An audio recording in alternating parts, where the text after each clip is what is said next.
If you're watching this, chances are you've been trying to scale your online service or coaching business and finally hit those consistent 25 to 50k months. But there's a lot of information out there about how to do so. And most people will give you the exact same advice. Post more value content, run ads, or DM all your leads. And sure, that stuff can work. It's just that for about 98% of people, it does the exact opposite. That's because even if you do all of that, people will still not buy from you if you're missing one important factor: trust. And if the online space has taught us one thing in the past few years, it's this: a personal brand is the way that you build trust with strangers at scale. Just think of Alex Hormozi, Daniel Dallin, and so many others. Their brands are so strong that people practically beg them for help. That's the whole point. With everyone building a personal brand in 2026, the space is noisier than ever, and the question now becomes, well, how do you stand out? That's exactly why I'm making this video. Because in the past year, I've helped my clients build genuine personal brands that led to back-to-back record months despite all this noise. And it's all thanks to a simple 4-step process. It's the same approach I've personally used to scale my business to a peak month of 100k cash collected. And the best part is you don't need a gigantic audience, because I did it with a small one of just 5,000 followers. And I'm gonna break down each step for you so that you can do the exact same. Starting with the first, and this is also where I see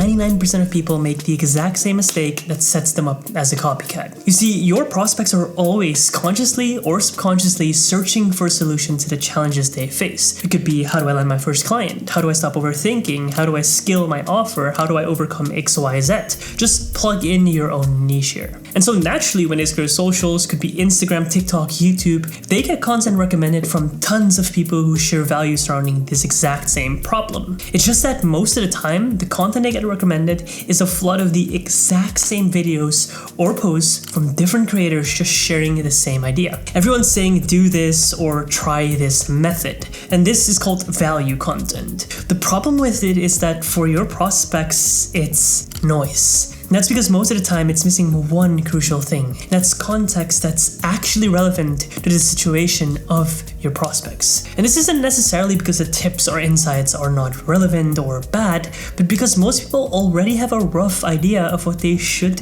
be doing to solve their problem. In other words, the lack of information isn't the real problem here. It's rather that they don't have conviction in the specific approach they're taking, that your audience is missing maybe a roadmap perspective that helps them take action, and sometimes it's the fact that they can't actually see themselves succeeding with whatever they want. And so if everyone, including yourself, is repeating the same value content, telling people what to do, the question your audience will naturally ask themselves is, well, what's actually valuable now? And that's exactly why most creators, including yourself, blend into the background. But let's just for one moment imagine the opposite scenario. Imagine your prospect scrolls past your content, and instead of you giving them another tip, instead you break down the problems they're experiencing from a fundamental perspective. You actually show proof of how it plays out in real life, and maybe how you solved this yourself or helped others do so.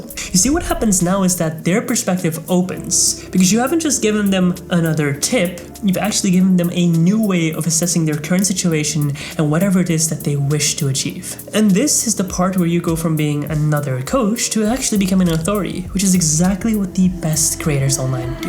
And so the first step to building a magnetic and strong personal brand is shifting from value content to what I want to call perspective shifting content. And the best part of this is that you don't need to present completely new information or reinvent the wheel in your content to do so successfully. It really just comes down to presenting familiar ideas and information, but framed in a way that actually makes someone see what they've been missing. And that's because of your angle, your experience, your examples, and the way you've actually helped people. I know this might sound a little too simple, but that is the whole idea. The point is just to give people insights so they can actually move forward, not give them more steps to getting more confused. And if you do this successfully, it'll naturally lead to your audience gaining interest in your method of serving others. Now, this is where it gets really interesting, as it's one thing to get the interest of your audience, but that still doesn't mean anyone will just buy from you. That's because there's actually a hidden prerequisite to any online sale, And let me just use this example to show you what I mean. Let's say you're in the market for a phone and you're down to these 3 options after a lot of research. The iPhone, the Samsung Fold, and maybe something more camera focused like the Google flagship phone.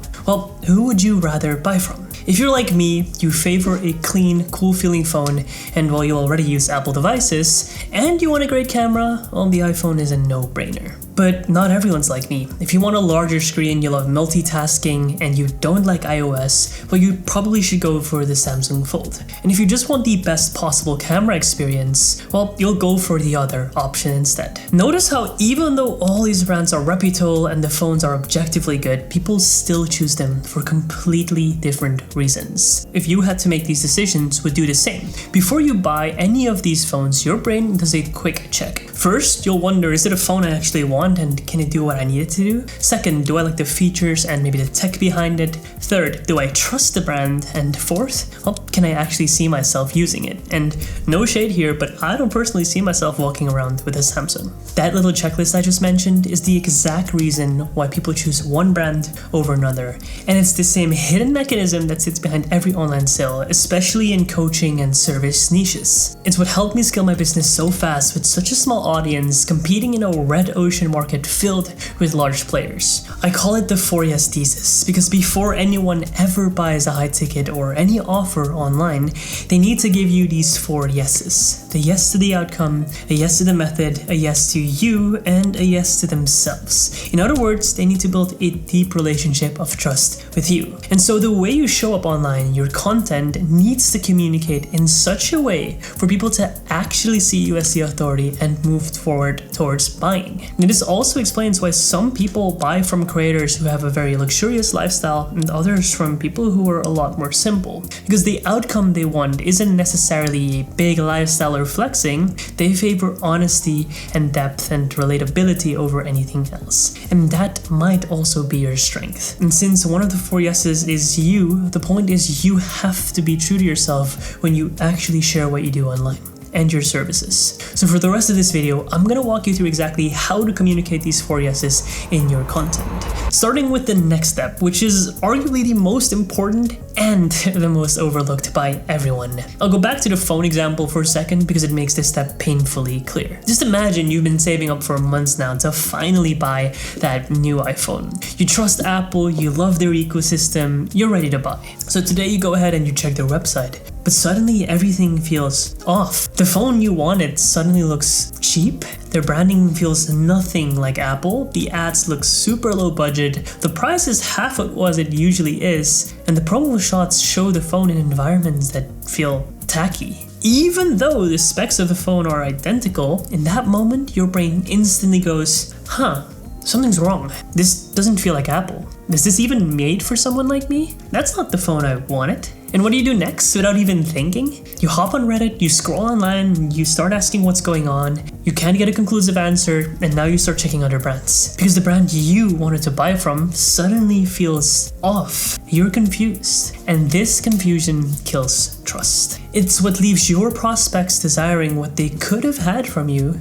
but now they're literally etched and they have to seek it from other competitors. And this is exactly what I see with so many coaches and service providers. Your prospects now have a desire that they could have fulfilled by you, except now they have to go and seek it, creating more pain and having to naturally go to your competitors. Their offer's fine, their delivery's amazing, in fact they have good cases, but the way they communicate online makes their offer feel cheap, generic, sketchy, or simply not for me.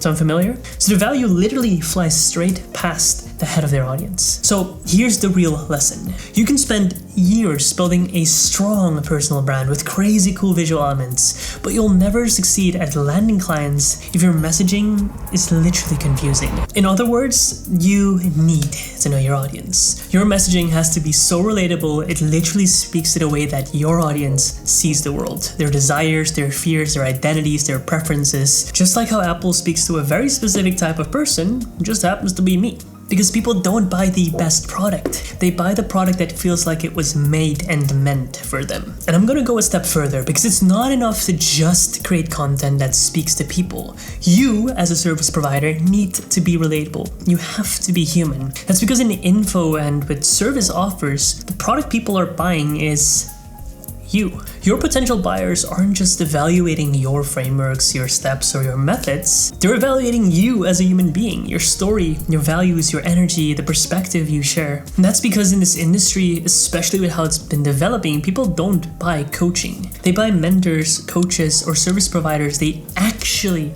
feel understood by. They buy someone they know with full conviction is the right person to help them. And I know you're probably in over your head asking, okay Vince, so how do I make this actionable? How do I use this information? So here's a very simple exercise you can follow to get really clear on this. And I like to call it the AB exercise. First, think of your ideal client. It could be someone you've actually worked with or someone you'd love to work with. And so take a piece of paper and write down their A point or their current situation. It could be anything, but I like to use these 3 descriptions of their work or business situation, their life situation, and also their emotional state. This is the scenario in their life in which they're stuck, unhappy, or frustrated. And what I want you to ask yourself is, okay, what's the real cause of these problems? Get detailed and make it as real as possible. And the tip here is that, well, you've likely been here, so you're probably going to be able to relate to this. Then I want you to write down their B point. And this is the transformation they've made, ideally after they've worked with you. Describe the exact same points again, work or business situation, their life situation, and their emotional state. And go in as much detail again. What has changed? How does it look and feel to them now?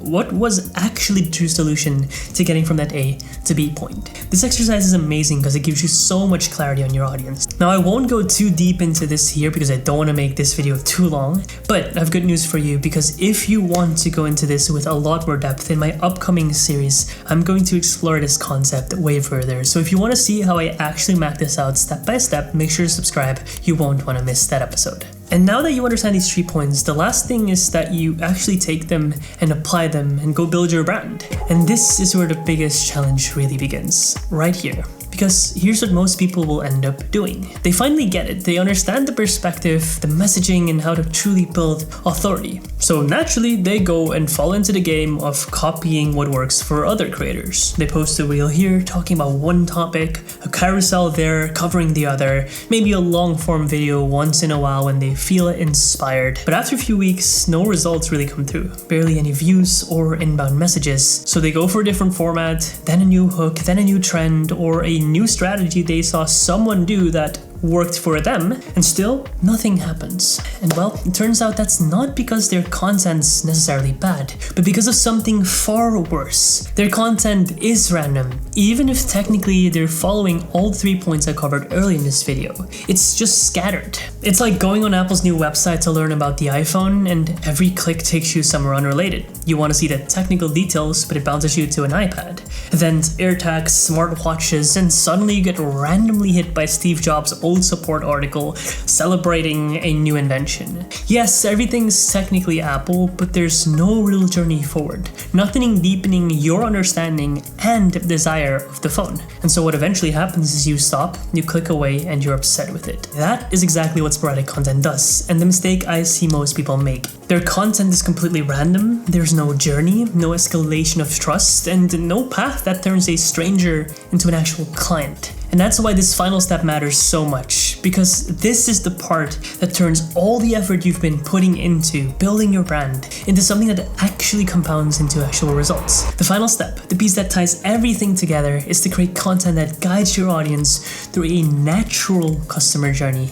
in a way that they naturally build trust in you and buy. I like to consider this the idea of creating content to serve, not to sell. And so the way that I like to do this, and I've helped my clients do this, is by building growth ecosystems. The fundamental difference between a personal brand and an ecosystem is the fact that ecosystems are heavily focused on the value you actually bring to the market rather than just being known. And the whole idea is that it naturally creates such a journey that by which a stranger first becomes a viewer, eventually a follower, eventually a lead, and lastly a client, aka all the stages of the actual customer journey, and not just forcing someone through an ad that turns them into a buyer the next second, aka creating so much trust. And so the goal of your ecosystem is to genuinely build a connection, turning strangers into actual leads over time. This is the fundamental underlying structure behind how I grew my business, as my clients have, with relatively small audiences. And so my recommendation to you is to keep it simple. I like to use one short form platform like Instagram to gain attention, whether that's through paid or unpaid traffic. And then I like to use one long-form platform like YouTube to actually deepen trust, just like in videos like these. And so the goal of your ecosystem should be to perpetuate trust with your audience as efficiently as possible without losing their interest. Imagine a customer journey where someone first sees your ad, they get interested, they go to your Instagram, they check your stories, your content, they end up following you, seeing even more content pieces with a call to action, which naturally leads to a YouTube video going even deeper on the exact concept that you talked about in all your other videos. This is what creates that journey of trust, because a stranger doesn't even have to interact with you to get this done. And if you do this successfully, you'll create a literal world, an ecosystem, almost like an echo chamber, where the right people, those who actually have the problems that you can solve, will naturally gravitating to you to receive your help. And that's the beauty of it all.